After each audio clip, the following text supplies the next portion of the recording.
ಅಮ್ಮ, ನಾವೆಲ್ಲರೂ ಕಷ್ಟಪಟ್ಟಿದ್ದಕ್ಕೆ ಆ ಅಮೋಘ ಸಿದ್ದೇಶ್ವರ ನಮ್ಮ ಮೇಲೆ ಕೃಪಾ ತೋರಿದನಮ್ಮ. ಇಂದು ನನ್ನ ತಮ್ಮ ಇದೇ ತಾಲೂಕಿನ ತಹಶೀಲ್ದಾರ್ನಾಗಿ ನಮ್ಮ ಮನೆಗೆ ಬರುತ್ತಿದ್ದಾನಮ್ಮ. ಹೌದು ಮಲ್ತೇಶ, ಎಲ್ಲದಕ್ಕೂ ಆ ತಂದೆ ಅಮೋಘ ಸಿದ್ದೇಶ್ವರ ಸದಾ ಆಶೀರ್ವಾದ ನಮ್ಮ ಮೇಲೆ ಇರುವುದರಿಂದ ಇಂದು ನಿನ್ನ ತಮ್ಮನಿಗೆ ನೌಕರಿ ಸಿಕ್ತು. ಯಾಕೆಂದ್ರೆ ಅದಕ್ಕೆಲ್ಲ ಕಾರಣ ಯಾರು ಗೊತ್ತೇನೋ? ನೀನು. ಅಮ್ಮ, ಇದರಲ್ಲಿ ನನ್ನ ಶ್ರಮದ ಪ್ರಶ್ನೆ ಏನಮ್ಮ? ಅವರನ್ನು ಓದಿಸಬೇಕು, ದೊಡ್ಡ ಸಾಹೇಬರನ್ನಾಗಿ ಮಾಡಬೇಕು ಅನ್ನುವ ನನ್ನ ಗುರಿ ಈಗ ಮುಟ್ಟಿದಂತಾಯ್ತಮ್ಮ, ಈಗ ಮುಟ್ಟಿದಂತಾಯ್ತು.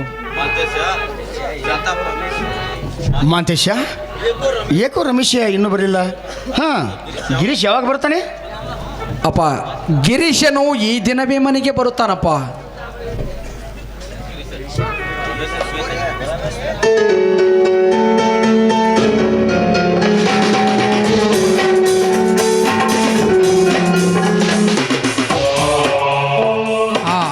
ನಮಸ್ಕಾರಮ್ಮ. ನಮಸ್ಕಾರಪ್ಪ. ಹೇಳಪ್ಪ ಮಗ, ಸದಾ ದೇವರ ಆಶೀರ್ವಾದ ಹೊಂದಿದ್ರೆ ಅಷ್ಟೇ ಸಾಕು ನನಗೆ. ಹೌದಮ್ಮ, ಇಂದು ನಮಗೆಲ್ಲರಿಗೂ ಸಂತೋಷದ ಶುಭ ದಿನ. ಅಮ್ಮ, ನಾನು ಆದಿನಮ್ಮ ಈ ತಾಲೂಕಿನ ತಹಸೀಲ್ದಾರ್.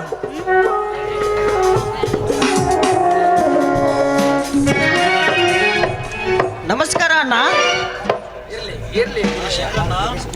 ಅಣ್ಣ, ಏಕಣ್ಣ ಮನೆಯಲ್ಲಿ ತುಂಬ ಸಂತೋಷದ ಸಡಗರವೇ ಹರಿಯುತ್ತಿದೆಯಲ್ಲ, ಏಕೆ ಏನಾಯ್ತಣ್ಣ? ಗಿರೀಶ, ನಿನ್ನಣ್ಣ ರಮೇಶ ನಮ್ಮ ತಾಲೂಕಿನ ತಹಶೀಲ್ದಾರ್ನಾಗಿದ್ದಾನೆ. ಮೇಲಾಗಿ ನಿನ್ನ BSc 2ನೇ ಭಾಗದ ಫಲಿತಾಂಶ ಏನಾಗಿದೆಯಪ್ಪ? ಅಣ್ಣ, ಫಸ್ಟ್ ರ್ಯಾಂಕಲ್ಲಿ ಪಾಸ್ ಆಗಿದೆ ಅಣ್ಣ, ಫಸ್ಟ್ ರ್ಯಾಂಕಲ್ಲಿ ಪಾಸ್ ಆಗಿದೆ. ಹೇ ಗಿರೀಶ, ನಿನ್ನ ಹೆತ್ತವರು ಎದುರಿಗೆ ಇರುವಾಗ ಅವರಿಗಿಂತ ಕಿರಿಯವನಾದ ಅಣ್ಣನಿಗೆ ನಮಸ್ಕಾರ ಮಾಡುವೆಯಲ್ಲೋ? ಹೌದು ತಹಸೀಲ್ದಾರ್ ಸಾಹೇಬ್ರೆ, ಹೌದು. ನಾವು ಈ ರೀತಿ ಓದಲಿಕ್ಕೆ, ನೀವು ತಹಸೀಲ್ದಾರ್ನಾಗಲಿಕ್ಕೆ ಕಾರಣ ಯಾರು? ಈ ಮಹಾಮಯ ಮಾಲ್ತೇಶಣ್ಣ ಅಂದ ಮೇಲೆ ನನ್ನ ಭಾವನೆಯಲ್ಲಿ ಹೆತ್ತ ತಾಯಿಗಿಂತಲೂ ಈ ನನ್ನ ಅಣ್ಣನೇ ಶ್ರೇಷ್ಠ, ಅದಕ್ಕೆ ನಮಸ್ಕರಿಸಿದೆ. ಚಚೆ ಗಿರೀಶ, ಎಂತ ಮಾತನಾಡುತ್ತಿರುವೆಯೋ, ಎಂತ ಮಾತನಾಡುತ್ತಿರುವೆ ನೋಡು. ನಿಮ್ಮ ಅಣ್ಣನಾಗಿ ನಾನು ನಿಮ್ಮನ್ನು ಓದಿಸದಿದ್ದರೆ, ದೊಡ್ಡ ಸಾಹೇಬರನ್ನಾಗಿ ಮಾಡದಿದ್ದರೆ ಅದು ಹೇಗೆ ಸಾಧ್ಯ?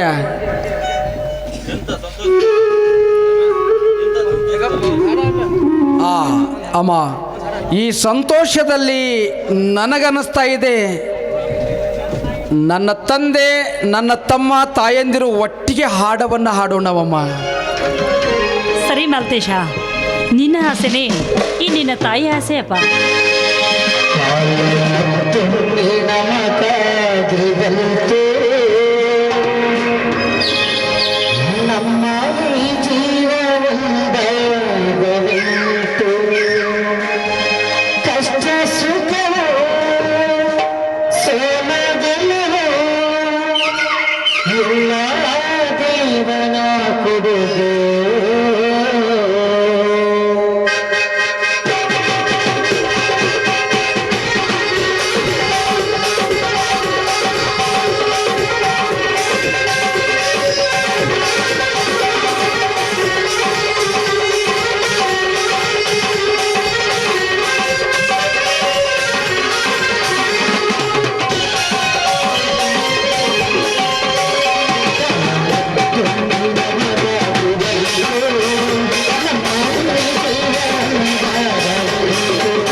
ಸಂತೋಷದಲ್ಲಿ ನಿಮಗೆ ಇನ್ನೊಂದು ಸಂತೋಷದ ವಿಷಯ. ಈ ದಿನವೇ ನನ್ನ ಮದುವೆ. ಏನು ಈ ದಿನ ನಿನ್ನ ಮದುವೆನಾ? ಅಲ್ಲ ರಮೇಶ, ಹೆಣ್ಣು ನೋಡಿಲ್ಲ, ಏನು ಸಜ್ಜು ಮಾಡಿಲ್ಲ ಅಂದಾಗ ಮದುವೆ ಅದೇ ಹೇಗೆ ಆಗ್ತಾ ಇದೆಯೋ? ಹೌದಮ್ಮ, ಹೆಣ್ಣು ನೋಡುವುದು ಈ ದಿನವೇ. ಆ ಹೆಣ್ಣಿಗೆ ಮಂಗಳಸೂತ್ರ ಕಟ್ಟಿ ಆ ಹೆಣ್ಣು ನಿನ್ನ ಸೊಸೆಯಾಗಿ ಬರುವುದು ಈ ದಿನವೇ. ಹೌದು, ಯಾರದು ಆ ಹೆಣ್ಣು? ಈ ಊರಿನ ಅಗಪ್ರ ಶ್ರೀಮಂತ ಭೀಮನಗೌಡನ ಮಗಳು ಏಕಮಾತ್ರ ಪುತ್ರಿ ಶಕುಂತಲ. ರಮೇಶ,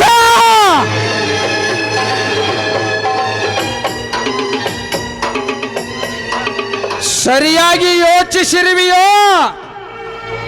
ಸರಿಯಾಗಿ ಏಕೆ? ಸಾವಿರ ಸಲ ವಿಚಾರ ಮಾಡಿ ಈ ನಿರ್ಧಾರಕ್ಕೆ ಬಂದಿದ್ದೇನೆ.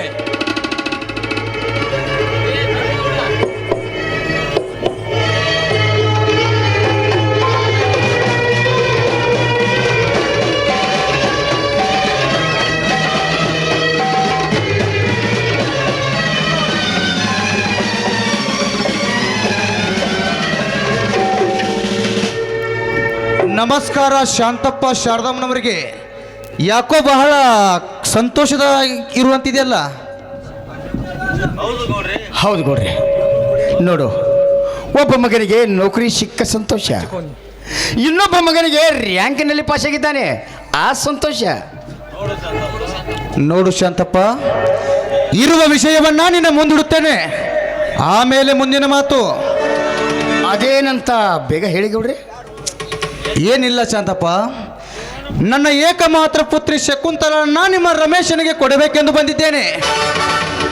ಇವತ್ತೇ ಮದುವೆಯಾಗಬೇಕು, ಯಾಕೆಂದರೆ ಮುಂದೆ ದಿವಸ ಚೆನ್ನಾಗಿಲ್ಲ. ಗೌಡ್ರೆ, ನಮಗೆ ವಿಚಾರಿಸಲು ಸಮಯ ಬೇಕು. ಏಕೆಂದ್ರೆ ಮದುವೆ ಎಂದರೆ ಗೊಂಬೆಯಾಟ ಅಂತ ತಿಳಿದಿರೇನೇನು? ಇಲ್ಲ ಗೌಡ್ರಿ, ನಾನು ಮದುವೆಯಾಗಲಿಕ್ಕೆ ಸಿದ್ಧನಿದ್ದೇನೆ. ನೀವು ಯಾರ ಮಾತನ್ನು ಕೇಳಲಿಕ್ಕೆ ಹೋಗಬೇಡಿ. ಏ ರಮೇಶ, ಬೇಡ ಗಿರೀಶ, ಸುಮ್ಮನಾಗು, ಬೇಡ ಸುಮ್ಮನಾಗು. ಅಂದ ಹಾಗೆ ಶಾಂತಪ್ಪ, ಏನು ಮಾಡೋದು ಬೇಗ ಹೇಳಿ. ಮತ್ತೇನು ಮಾಡೋದು ಗೌಡ್ರಿ? ಮದುವೆ ಮಾಡಿ ಮುಗಿಸ್ಬಿಡೋಣ.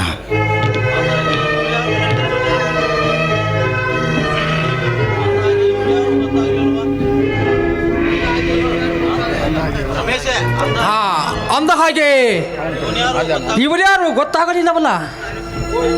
ಹಾ, ರಮೇಶ್, ಹೆಸರು ಪ್ರವೀಣ್ ಅಂತ, ನಮ್ಮ ಮನೆಯ ಮ್ಯಾನೇಜರ್. ಓಹೋ, ನಮಸ್ಕಾರ ಸರ್. ಇವರು ನಮ್ಮ ತಾಯಿ ಶಾರದಮ್ಮ, ಇವರು ನಮ್ಮ ತಂದೆ, ಇವನು ನನ್ನ ತಮ್ಮ ಗಿರೀಶ್ ಅಂತ. ಅಂದರೆ ಇವನ್ಯಾರು? ಓಹೋ, ಇವನು ನಮ್ಮ ಮನೆಯ ಕೆಲಸದ ಆಳು. ಗಿರೀಶ, ಸೋಮಾರಿ, ಅವನಿಗೆ ಏನೂ ಗೊತ್ತಾಗುವುದಿಲ್ಲ. ತಲೆ ಹರಟೆ, ಏನು ಮಾತನಾಡಬೇಕೆಂಬುದು ಗೊತ್ತಾಗುವುದಿಲ್ಲ ಇವನಿಗೆ. ಬೇಡ ಗಿರೀಶ, ಸುಮ್ಮನಾಗು ಗಿರೀಶ. ಏಕೆಂದರೆ ನನ್ನ ತಮ್ಮ ದೊಡ್ಡ ತಹಶೀಲ್ದಾರ 4 ಜನ ಮನೆಗೆ ಬಂದಾಗ ಕೂಲಿ ಆಳಿನಂತಿರುವ ನನಗೆ ಅಣ್ಣ ಅಂತ ಹೇಳಿಕೊಂಡರೆ ಅವನ ವರ್ಚಸ್ಸಿಗೆ ಕುಂದು ಬರುತ್ತದೆ. ಅದಕ್ಕಾಗಿ ಆ ರೀತಿ ಹೇಳಿದ್ದಾನೆ. ಅದನ್ನು ತಪ್ಪಾಗಿ ಭಾವಿಸಬಾರದು ಗಿರೀಶ.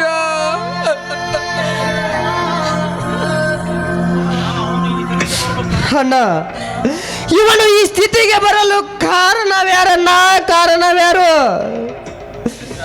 ಬೇಡ ಗಿರೀಶ, ಅದೆಲ್ಲ ಆಮೇಲೆ. ಮನೆಗೆ ಜನ ಬಂದಿದ್ದಾರೆ, ನೀ ಸುಮ್ಮನಿರು.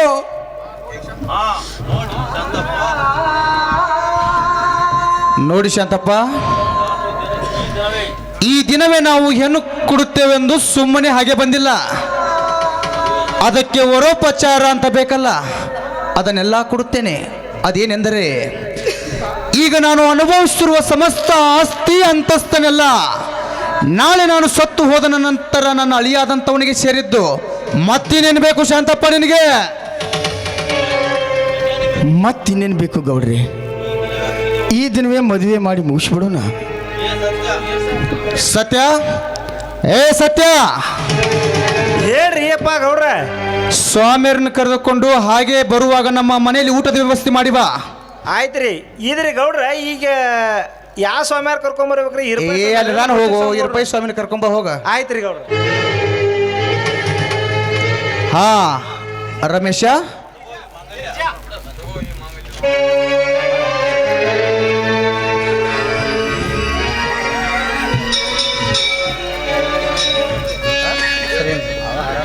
ರಮೇಶ ತಗೋ ಈ ಹಾರವನ್ನ ಹಾಕು ಬಾಣ ನಮ್ಮ ಮಗಳಿಗೆ.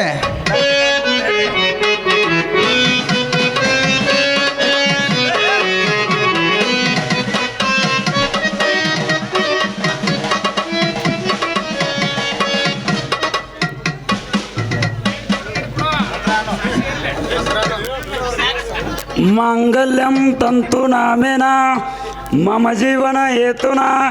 ಏ ಹೇಳಬೇಡ ಇಲ್ಲಿ ಮಂತ್ರ ಅನ್ನ. ಗಟ್ಟಿ ಮೇಳ, ಗಟ್ಟಿ ಮೇಳ.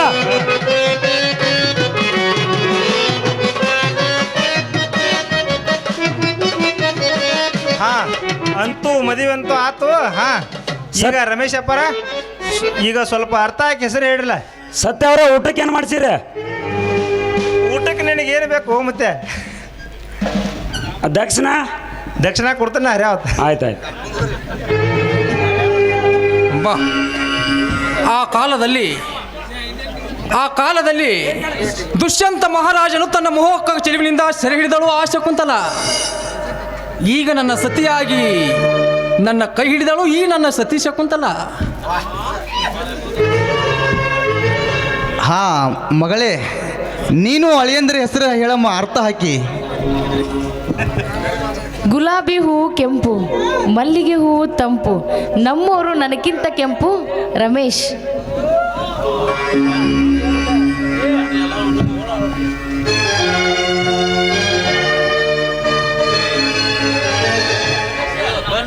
ಹಾ ಬನ್ನಿರಿ, ಎಲ್ಲರೂ ಊಟಕ್ಕೆ ಹೋಗೋಣ. ಗೌಡ್ರೆ, ನೀವು ಮೊನ್ನೆ ನಡೆಯಿರಿ, ನಾವು ಆಮೇಲೆ ಬರುತ್ತೇವೆ. ಹಾ ಸರಿ ಆಯ್ತು, ನೀವು ಆಮೇಲೆ ಬನ್ನಿ.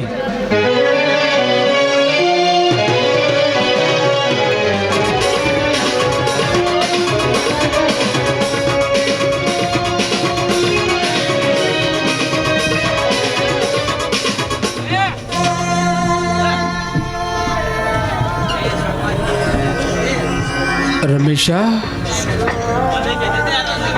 ಮನೆಗೆ ಅತಿಥಿಗಳು ಬಂದಾಗ ಅವರ ಎದುರಿಗೆ ನನ್ನ ಮಾನವನ್ನೇ ಹರಾಜು ಹಾಕಿದೆಯಲ್ಲೋ ರಮೇಶ. ನೀ ಕಟ್ಟಿಕೊಂಡಿರುವ ಹೆಣ್ಣು ಈ ಮನೆಗೆ ಯೋಗ್ಯವಾದವಳಲ್ಲ. ಮೇಲಾಗಿ ಆ ಭೀಮನಗೌಡ ನನಗೆ ಬದ್ಧ ವೈರಿ. ಅಂಥದ್ರಲ್ಲಿ ಅವನ ಎದುರಿಗೆ ನನ್ನ ಮಾನವನ್ನೇ ಹರಾಜು ಹಾಕಿದೆಯಲ್ಲೋ ನೀತ. ನಿಲ್ಲ, ನನಗೆ ಹೊಡೆಯಲಿಕ್ಕೆ ನಿನಗೇನು ಅಧಿಕಾರವಿದೆ? ರಮೇಶ, ನಾನು ನಿನ್ನಣ್ಣನೆಂಬುದನ್ನು ಮರೆಯಬೇಡ. ಯಾರು ನೀನು? ನನ್ನ ಅಣ್ಣನೇ? ಆ ರೀತಿ ತಿಳಿದುಕೊಂಡಿರುವುದು ನಿನ್ನ ಮೂರ್ಖತನ. ಎಲ್ಲೋ ಬೀದಿಯಲ್ಲಿ ಹುಟ್ಟಿದ ಬಿಕ್ಕಾರಿ ನೀನು. ಅಮ್ಮ, ಯಾಕೆ ಮೌನವಾಗಿ ನಿಂತಿರುವೆ? ಹೇಳಮ್ಮ, ಹೇಳು. ನಿನಗೆ ಮಗನ್ಯಾರು? ತಾಯಿಗೆ ಮಗನ್ಯಾರು? ತಾಯಿಗೆ ಮಗನ್ಯಾರು? ನಾನು ಅಥವಾ ಇವನು? ಹೇಳಮ್ಮ, ಹೇಳು. ರಮೇಶ, ರಮೇಶ, ರಮೇಶ,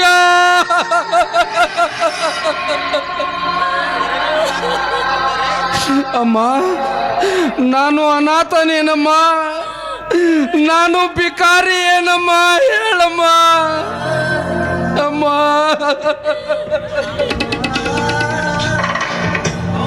ಹೌದು, ನಾನು ಓದಿ ಮನೆಗೆ ಬಂದ ದಿನವೇ ಗೊತ್ತಾಯ್ತು ನೀನು ನನ್ನ ಒಡ ಹುಟ್ಟಿದ ಅಣ್ಣನಲ್ಲ ಎಂದು. ಅದೆಷ್ಟು ಮಂದಿಗೆ ಸೆರಗು ಹಾಸಿ ಹಾದರ ತಂದು ಎತ್ತಿದ್ದಾಳೆ ನೋಡಿ ನಿನ್ನ ತಾಯಿ. ರಮೇಶ,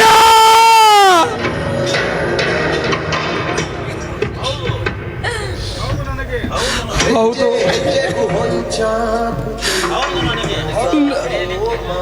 ಹೌದಪ್ಪ, ನನಗೆ ನಿನ್ನ ಹೊಡೆಯಲಿಕ್ಕೆ ಅಧಿಕಾರವಿಲ್ಲ ರಮೇಶ. ನಾನು ನಿನ್ನ ಅಣ್ಣನಲ್ಲ. ಆದರೆ ಈ ತಾಯಿ ಅಮ್ಮ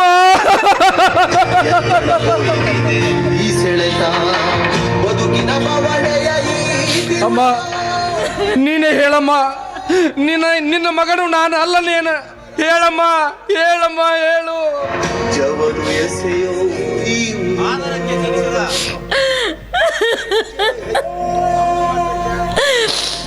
ಮಾಲ್ತೇಶ, ಹೌದಪ್ಪ, ನನಗೆ ಮದುವೆಯಾಗಿ 10 ವರ್ಷ ಜನಿಸಿದರು. ನನಗೆ ಮಕ್ಕಳಾಗಲಿಲ್ಲ ಮಾಲ್ತೇಶ, ಮಕ್ಕಳಾಗಲಿಲ್ಲಪ್ಪ, ಮಕ್ಕಳಾಗಲಿಲ್ಲ. ಆದರೆ ನಾನು ನಿನ್ನನ್ನು ತೆಗೆದುಕೊಂಡು ಬಂದು ಜೋಪಾನ ಮಾಡಿದ್ದು ನಿಜ ಮಾಲ್ತೇಶ. ಅಮ್ಮ,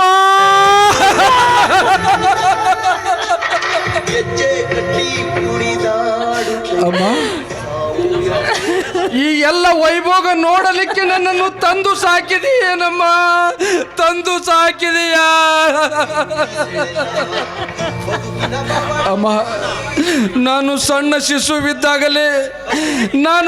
ಶಿಶುವಿದ್ದಾಗಲೇ ನನ್ನ ಕತ್ತು ಹಿಚ್ಚಿಗೆ ಕೊಲ್ಲಬಾರದಿತ್ತೇನು?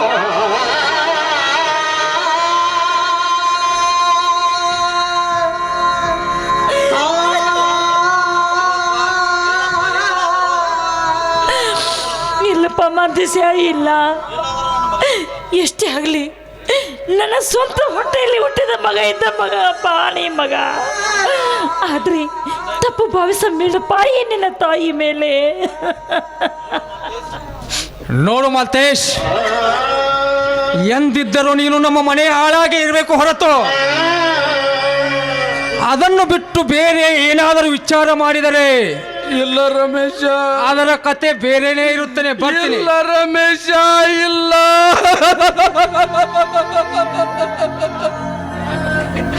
ಅದನ್ನು ನೀನು ನನಗೆ ಹೇಳಬೇಕಾಗಿಲ್ಲ ರಮೇಶ. ನಾನು ಎಂದಿದ್ದರೂ ಬಿಕಾರಿ, ಅನಾಥನಪ್ಪ, ಅನಾಥ.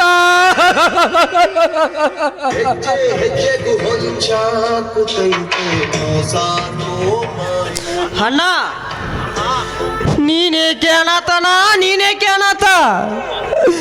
ನಿನಗಾಗಿ ಒಬ್ಬ ತಮ್ಮ ಇದ್ದಾನೆ ಎಂಬುದನ್ನು ಮರೆಯಬೇಡಣ್ಣ, ಮರೆಯ. ಅಣ್ಣ, ನಾನೇ ನಿನಗೆ ತಮ್ಮ, ಈ ತಾಯಿಯ ಎತ್ತ ತಾಯಿಯಾಗಿ. ಅಣ್ಣ, ನಿನ್ನನ್ನು ಬಿಟ್ಟು ಒಂದು ಕ್ಷಣವೂ ಇರಲಾರೆ ಅಣ್ಣ.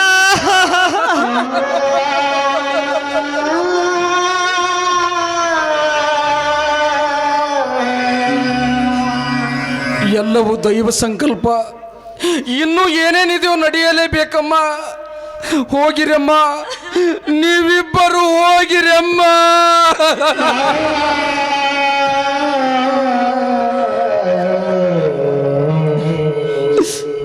ಅಣ್ಣ, ಹೊಟ್ಟೆಗೆ ಅನ್ನ ನೀರು ಇಲ್ಲದಿದ್ದರೂ ನೀರು ಕುಡಿದು ಜೀವಿಸುವೆ ವಿನಃ ಕೇವಲ ಈ ಎಂಜಲೆ ಗಾಸಿಗಾಗಿ ಆಸೆ ಪಡವನಲ್ಲ ನಾಯಿ ನಿನ್ನ ತಮ್ಮ.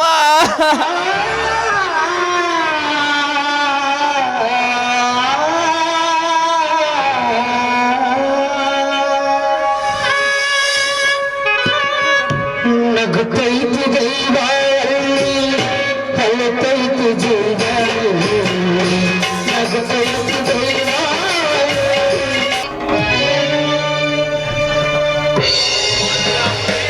ಪ್ರವೀಣ್, ಏ ಪ್ರವೀಣ,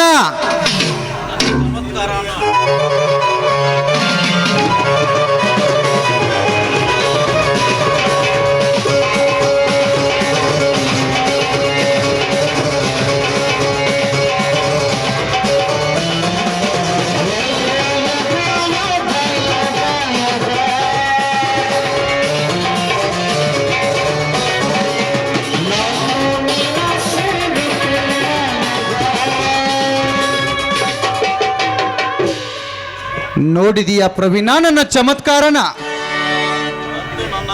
ಅಂತೂ ನನ್ನ ಆಶೆಯಂತೆ ನನ್ನ ಮಗಳು ರಮೇಶನ ಹೆಂಡತಿಯಾದಳು. ನನ್ನ ಅನಿಸಿಕೆಯಂತೆ ರಮೇಶ ನನ್ನ ಅಳಿಯನಾದ. ಹೇಗಿದೆ ನನ್ನ ಕುತಂತ್ರ? ಇಂಥ ಸಮಯದಲ್ಲಿ ನಾವು ನಮ್ಮ ಕಾರ್ಯಗಳನ್ನು ಸುಲಭವಾಗಿ ಸಾಧಿಸಬಹುದು. ಅದೇನು ಗೌಡ್ರೆ ಅಂತ ಮಾತ್ರವಾದ ಕೆಲಸ? ನೋಡು ಪ್ರವೀಣ, ಈ ವಿಷಯ ಮಾತ್ರ ಬಹಳ ಗುಪ್ತವಾಗಿಡಬೇಕು. ಏಕೆಂದರೆ ಈಗ ನಾನು ಸಮಸ್ತ ಆಸ್ತಿಯನ್ನು ಅನುಭವಿಸುತ್ತಿದ್ದೇನಲ್ಲ, ಇದು ನನ್ನದಲ್ಲ. ಮತ್ಯಾರದು ಗೌಡ್ರೆ, ಮತ್ಯಾರದು? ಯಾರ್ದು ಅಪಾರ ಶ್ರೀಮಂತರದು. ಆದರೆ ಅದು ಇನ್ನೂ ನನ್ನ ಹೆಸರಿಗೆ ನೋಂದಣಿಯಾಗಿಲ್ಲ. ಹೇಗಾದರೂ ನನ್ನ ಅಳಿಯನೇ ತಹಸೀಲ್ದಾರ್ ಇದ್ದಾನಲ್ಲ, ನೀನು ರಮೇಶ ಉಪಾಯವಾಗಿ ಆ ಕೆಲಸ ಮಾಡಬೇಕು. ಗೌಡ್ರೆ, ಇದಕ್ಕೆ ಯಾರಾದರೂ ಅಡ್ಡಿಯಾದರೆ ಹೇಗೆ ಗೌಡ್ರೆ? ಏ ಪ್ರವೀಣ, ಅಡ್ಡಿಯಾಗಲು ಅವರ ವಂಶದವರು ಯಾರು ಬದುಕುವುದಿಲ್ಲ.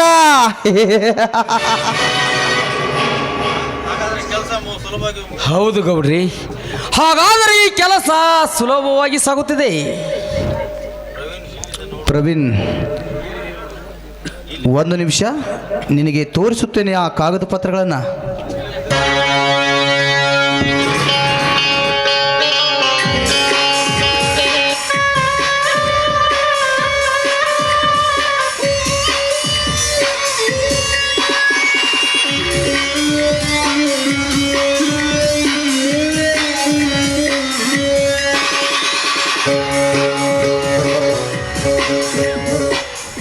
ಹಾ ಪ್ರವೀಣ್, ಇಲ್ಲಿದೆ ನೋಡು ಈ ಮನೆ ಆಸ್ತಿ ಪಾಸ್ತಿಗೆ ಸಂಬಂಧಿಸಿದ ವಿಲ್ ಪತ್ರ. ಈ ಪತ್ರದಲ್ಲಿರುವ ಹೆಸರು ನಾಶವಾಗಿ ನನ್ನ ಹೆಸರು ಸೇರಬೇಕು. ಹಾ, ತಗೋ ಈ ವಿಲ್ ಬಾಂಡ್ ಪೇಪರನ್ನ.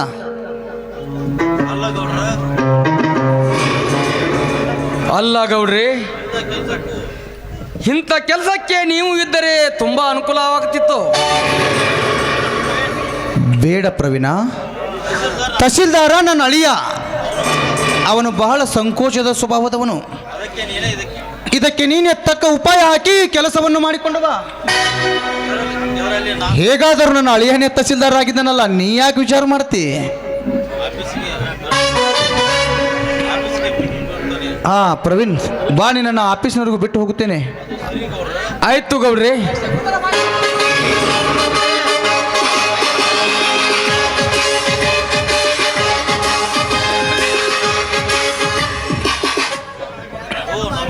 ಓಹೋ, ನಮಸ್ಕಾರ ಗೌಡ್ರೆ. ಯಾರು ಗೊತ್ತ ಸಿಗಲಿಲ್ಲ ನಮಗ, ನೀವು ಯಾವ್ರವ್ರು ಅನ್ನೋದ?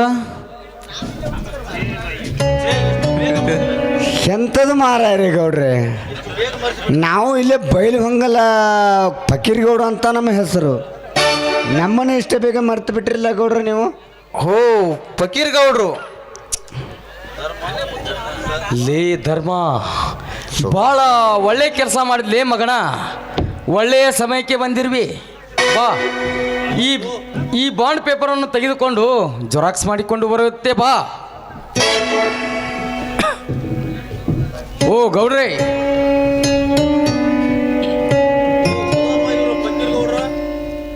ಹೋ, ನೀವು ಫಕೀರ್ ಗೌಡ್ರಲ್ಲ?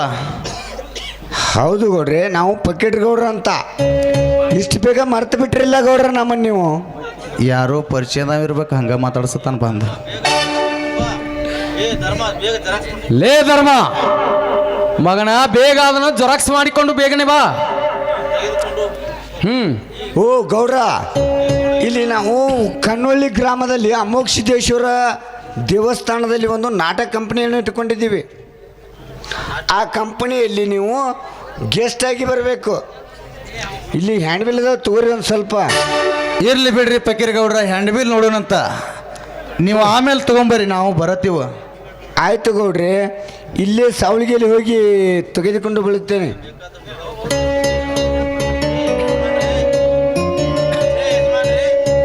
ಛೇ ಯಜಮಾನ್ರೆ, ಈ ಮುಂದೇನು ತಲೆ ಹರಟೆ? ನಮಗೆ ಬೇರೆ ಕೆಲಸವಿದೆ. ಪ್ರವೀಣ್, ಇವನು ಯಾರೋ ಪರಿಚಯವನಂತೆ ಮಾತನಾಡಿಸಿದ. ಆದರೂ ಅವನ ಪರಿಚಯ ನಮಗಿದೆ, ನಮ್ಮ ಪರಿಚಯ ಅವನಿಗಿಲ್ಲ. ಹಾ ಪ್ರವೀಣ್, ಬೇಗ ಆ ಕಾರ್ಯಗಳನ್ನು ಸಾಧಿಸೋಣ. ನಡೆ ಹೋಗೋಣ. ನಡೀರಿ ಗೌಡ್ರಿ, ಹೋಗೋಣ.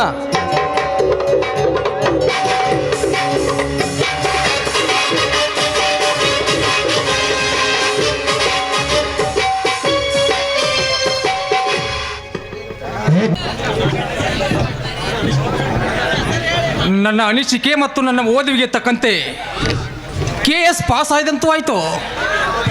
ಈಗ ನನಗೆ ಇಂಟ್ರು ಬಂದಿದೆ. ಆ ಇಂಟ್ರು ಪಾಸ್ ಆಗಿ ನಾನು ನೌಕರಿ ಸೇರಬೇಕಾದ್ರೆ ನನಗೆ 2 ಲಕ್ಷ ರೂಪಾಯಿ ಬೇಕು. ಇರಲಿ, ನನಗೆ ನೌಕರಿ ತರಲು ಮತ್ತು ಪ್ರಯತ್ನ ಮಾಡಲು ಮಲ್ತೇಶನ ಇದ್ದಾನಲ್ಲ.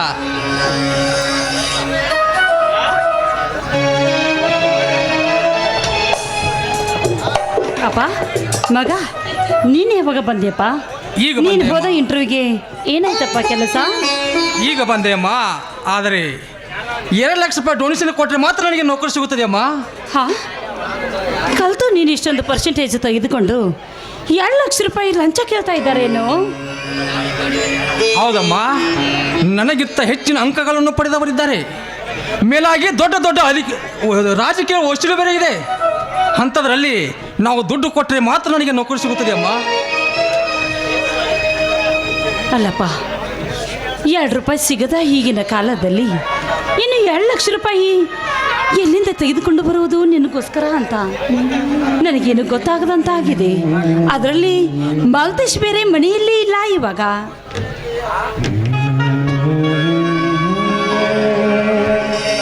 ಏನು ಶಾರದಾ, ತಾಯಿ ಮಕ್ಕಳಿಬ್ಬರು ಯಾವುದೋ ಚಿಂತೆಯಲ್ಲಿದ್ದಂಗಂತ ಹೇಳಿ. ಹೌದು ಸ್ವಾಮಿ, ಚಿಂತೆಯಲ್ಲೇ ಕಾಡ್ತಾ ಇದೆಯೇ ನಮಗೆ. ಅಂಥದ್ದೇನಾಗಿದೆ ಚಿಂತೆ? ರೀ, ನನ್ನ ಮಗ ನೌಕರಿ ಪಡೆಯಬೇಕಾದ್ರೆ 2 ಲಕ್ಷ ರೂಪಾಯಿ ಕಟ್ಟಬೇಕಂತೆ ಹಣ. ಅದಕ್ಕೆ ಏನು ಮಾಡಬೇಕಂತ ಒಂದು ದೋಚುತ್ತಾ ಇಲ್ಲ ನನಗೆ. ಹೌದೇನೋ ರಮೇಶ? ಹೌದಪ್ಪ, 2 ಲಕ್ಷ ರೂಪಾಯಿ ಡೊನೇಷನ್ ಕೊಡಲೇಬೇಕಪ್ಪ. ಇಲ್ಲವಾದರೆ ನಾನು ಇಷ್ಟು ದಿವಸ ಓದಿದ್ದೆಲ್ಲ ವ್ಯರ್ಥವಾಗಿ ಹೋಗುತ್ತದೆ ಅಪ್ಪ.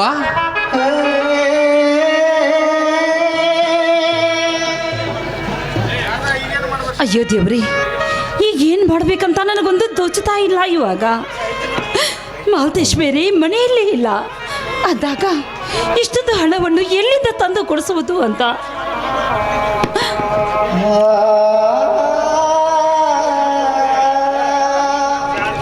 ಶಾರದಾ, ನಮಗೆ ಉಳಿದಿರುವುದು ಒಂದೇ ಒಂದು ದಾರಿ. ಅದು ಏನಂದ್ರೆ ಈ ಮನೆ ಮಾರಿ ಅವನಿಗೆ ಸ್ವಾಮಿ,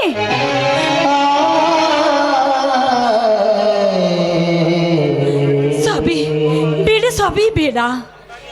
ನಮಗಾಗಿ ಇರುವುದಂದ್ರೆ ಇದು ಒಂದೇ ಮನೆ. ಆದರೆ ಈ ಮನೆಯನ್ನು ಮಾರಿ ಬೀದಿಯಲ್ಲಿ ಬೀಳಬೇಕಾಗುತ್ತದೆ ನಾವು. ಬೇಡ ಸ್ವಾಮಿ, ಯಾವ ಕಾಲಕ್ಕೂ ಈ ಮನೆಯನ್ನು ಮಾರುವುದು ಬೇಡ ರೀ, ಬೇಡ. ಶಾರದಾ, ಶಾರದಾ, ನಮಗೆ ಮತ್ಯಾವ ದಾರಿನೇ ಇಲ್ಲ ಶಾರದಾ, ಯಾವ ದಾರಿನೇ ಇಲ್ಲ.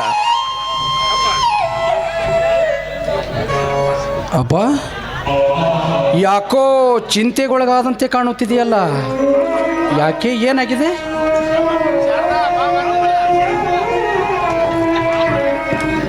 ಬಾರಪ್ಪ ಮಾಲ್ತೇಶ, ಈಗ ಎಂದೆಂದಿಗೂ ತಪ್ಪಲಿಲ್ಲ ಈ ನಮ್ಮ ಕಣ್ಣೀರದ ಕಡಲು. ಅಮ್ಮ, ನೀ ಕಣ್ಣೀರು ಹಾಕುವಂತ ಪರಿಸ್ಥಿತಿ ಈಗೇಕಮ್ಮ? ಏನಾಗಿದೆ? ರಮೇಶ, ಏನಾಗಿದೆ ಅಂತ ನೀನಾದರೂ ಹೇಳೋ. ಅಣ್ಣ, ನನಗೆ ಇಂಟ್ರು ಬಂದಿದೆ ಅಣ್ಣ. ಆದರೆ ಆ ಇಂಟ್ರು ಪಾಸ್ ಆಗಿ ನೌಕರಿ ಸೇರಬೇಕಾದ್ರೆ ನನಗೆ 2 ಲಕ್ಷ ರೂಪಾಯಿ ಡೊನೇಷನ್ ಕೇಳ್ತಿದಾರಣ್ಣ. ಏನು? ಆ ಇಂಟ್ರು ಪಾಸ್ ಆಗಿ ನೌಕರಿ ಸೇರ್ಲಿಕ್ಕೆ 2 ಲಕ್ಷನ?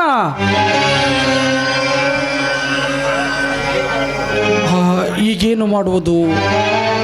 ಹಾ ರಮೇಶ, ಇನ್ನೆಷ್ಟು ದಿವಸವಿದೆ? ಅಣ್ಣ, ಇನ್ನೂ ಕೆಲವೇ ದಿನವಿದೆ.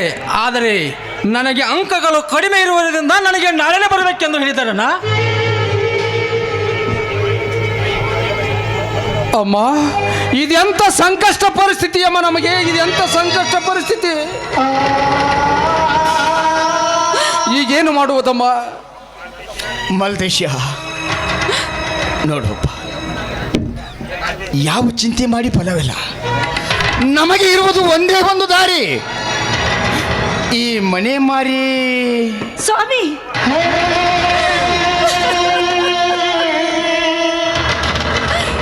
ಬೇಡ ಸ್ವಾಮಿ, ಬೇಡ.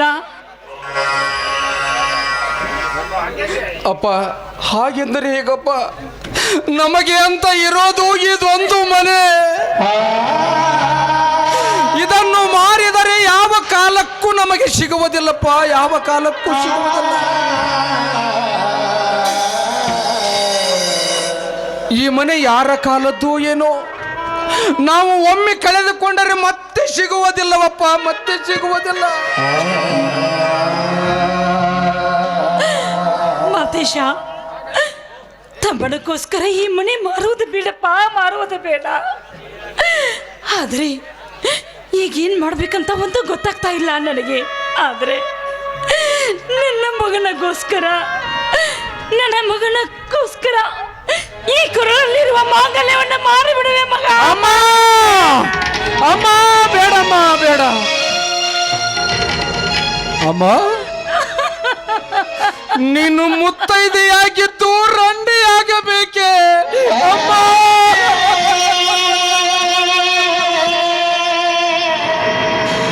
ಬೇಡಮ್ಮ, ಬೇಡ. ನೋಡು, ಹೆಣ್ಣಿಗೆ ಪ್ರಮುಖವಾಗಿದ್ದದ್ದು ಮಾಂಗಲ್ಯ. ಆ ಮಾಂಗಲ್ಯವನ್ನ ನಿನ್ನ ಕೊರಳಿಂದ ಯಾವ ಕಾಲಕ್ಕೂ ತೆಗೆಯಬಾರದಮ್ಮ, ಯಾವ ಕಾಲಕ್ಕೂ ತೆಗೆಯಬಾರದು. ಅದು ಈ 3 ಮಕ್ಕಳಿದ್ದು. ಬೇಡಮ್ಮ, ಬೇಡ, ಯಾವ ಕಾಲಕ್ಕೂ ತೆಗೆಯಬೇಡಮ್ಮ.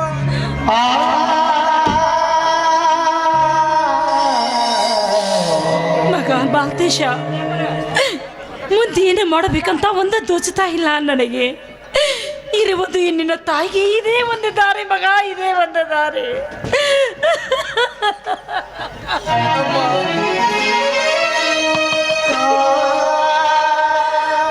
ಹೌದು, ಇರಲಿ ಅಮ್ಮ. ಈ ದಿನ ಗೌಡ್ರ ಹತ್ತಿರ ಹೋಗಿ 100 ಇಸಿದುಕೊಂಡು ಗಿರೀಶನನ್ನು ಓದಲಿಕ್ಕೆ ಕಳಿಸಿ ಬಂದೆ. ಇಲ್ಲಿ ಇಂಥ ಪರಿಸ್ಥಿತಿ ಅಮ್ಮ. ಗೌಡ್ರ ಹತ್ತಿರ ಹೋಗಿ ಸಾಲದ ರೂಪವಾಗಿ ಹಣವನ್ನು ತರುತ್ತೇನಮ್ಮ. ಮುಂದೆ ದುಡಿದು ಮುಟ್ಟಿಸಿದರಾಯ್ತಮ್ಮ. ಮಾಲ್ತೇಶ, ಆ ಶ್ರೀಮಂತರು ದುಡಿದ ಪಗಾರವನ್ನೇ ಕೊಡ್ತಾ ಇಲ್ಲ ಅಂದಾಗ ನಮಗೆ ಎಷ್ಟೊಂದು ದುಡ್ಡು ಕೊಡೋರೇನಪ್ಪ ನಿನ್ನ ಶ್ರೀಮಂತರು. ಬೇಡ ಮಗ, ಬೇಡ. ಅಮ್ಮ, ಈಗ ಬೇಡವೆಂದರೆ ಹೇಗಮ್ಮ? ನಮಗೆ ಬೇರೆ ದಾರಿಯೇ ಇಲ್ಲಮ್ಮ. ಗೌಡ್ರ ಕಾಲಿಗೆ ಬಿದ್ದಾದ್ರೂ ಹಣವನ್ನು ತರುತ್ತೇನಮ್ಮ. ಮುಂದೆ ದುಡಿದು ಮುಟ್ಟಿಸುತ್ತೇನಮ್ಮ, ದುಡಿದು ಮುಟ್ಟಿಸುತ್ತೇನೆ. ಬರ್ತೀನಮ್ಮ. ಮಾಲ್ತೇಶ, ನಿನ್ನೆ ಮನೆಯಿಂದ ಹೋದವನು ಒಂದು ತುತ್ತಿನ ಊಟ ಮಾಡಿಲ್ಲ. ನಡಿಯಪ್ಪ, ಊಟ ಮಾಡಿ ಶ್ರೀಮಂತರ ಮನೆಗೆ ಹೋಗಿವೆ ಅಂತೆ. ಬೇಡಮ್ಮ, ನಡಿ ಮಗ. ಬೇಡಮ್ಮ. ಈ ಸಮಯದಲ್ಲಿ ಹಸಿವು ಅದು ಇದು ಅಂತ ಸಮಯ ವ್ಯರ್ಥ ಕಳೆಯುವುದು ಬೇಡಮ್ಮ, ಬೇಡ. ನಾನು ಬೇಗ ಬಂದು ಬಿಡುತ್ತೇನಮ್ಮ. ರಮೇಶ, ನೀನು ರೆಡಿಯಾಗಿರು, ನಾನು ಬೇಗನೆ ಬಂದು ಬಿಡ್ತೀನಿ. ಆಯ್ತಣ್ಣ.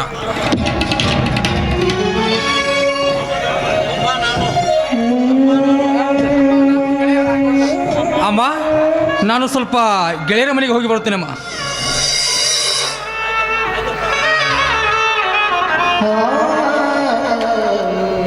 ಸ್ವಾಮಿ, ಆ ನನ್ನ ಮುತ್ತಿನಂತ ಮಗನಿಗೆ ಮಾಲ್ತೇಶನಿಗೆ ಎಂದು ತಪ್ಪುತ್ತದೆ ಏನೋ ಈ ಕಷ್ಟ ಅಂತ. ಶಾರದಾ, ಶಾರದಾ, ಶಾರದಾ, ನಾವು ಎಂತ ಪಾಪಿಗಳು ಶಾರದಾ, ನಾವೆಂತ ಪಾಪಿಗಳು.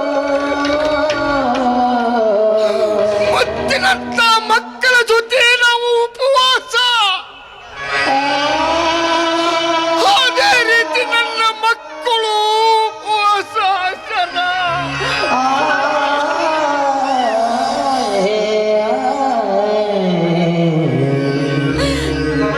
ಇರ್ಲಿ ಬನ್ನಿ ಸ್ವಾಮಿ, ಸಮಾಧಾನ ಮಾಡಿಕೊಡಿ ನೀವು. ಯಾಕೆಂದ್ರೆ ನನ್ನ ಹಿರಿಯ ಮಗ ಮಾಲ್ತೇಶ ಇದ್ದಾನೆ ಇದನ್ನೆಲ್ಲ ನೋಡಿಕೊಳ್ಳೋದಕ್ಕೆ. ಬನ್ನಿ ಸ್ವಾಮಿ. ನಡಿ ಶಾರದಾ, ನೋಡು ದೈವ ಇಚ್ಛೆ ಯಾರೇನು ಮಾಡಕ್ ಸಾಧ್ಯಲ್ಲ. ಆ ದೇವರ ಇಚ್ಛೆ ಆಗಲಿ ನಡಿ ಶಾರದಾ.